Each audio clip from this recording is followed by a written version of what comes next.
Remembrance Day. What is it? Friends, we remember men and women who have laid down their lives for the freedom of this nation and other nations in the conflicts of war.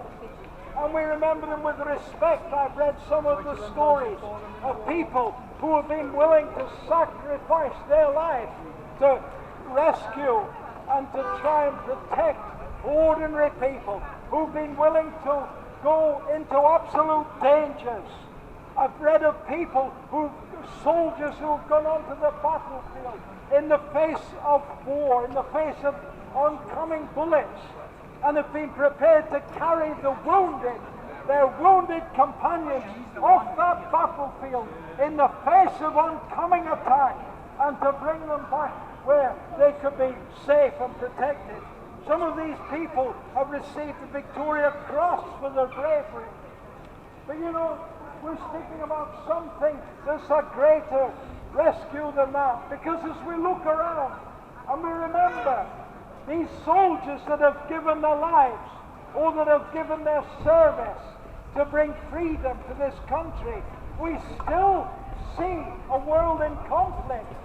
If you think about it, you know, there was a Russian author, a man called Tolstoy, who wrote a book, War and Peace.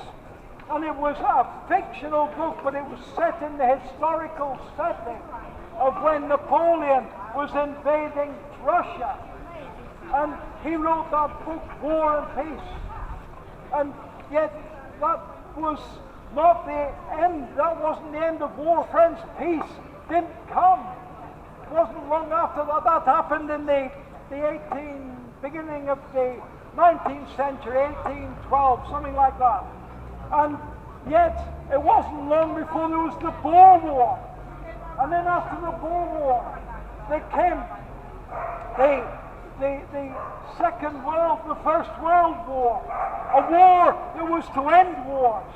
A war when they said, this is the final war, this is the war to end wars. And when people come back, when the soldiers come back, they'll have a land fit to heroes, for heroes to live in. Someone cynically said it took a hero to live here. But friends, that First World War to end wars was soon followed by the Second World War. And there we had the Blitz, we had the Holocaust, we had all of the things that have happened. And the Second World War, surely people wouldn't want to go into conflict again. But you know, the Second World War was followed. There was war in Korea. There was conflict in Vietnam. There was wars that have gone on. And then of late, what's happened? We've had wars in across the Middle East, wars in Gaza, wars in Lebanon, war because of the attack upon Israel. What else has happened? Friends, we've had war after war. What about the Ukraine? When this country is full of refugees from Ukraine who were trying to help because of war and the conflict with it. Friends, let me ask a question. What's behind all of this? Why did the war to end wars not work? Why has there been conflict after conflict throughout history? Because you know there's one real battlefield that people haven't recognized, and there are only two contestants, two leaders in that battlefield.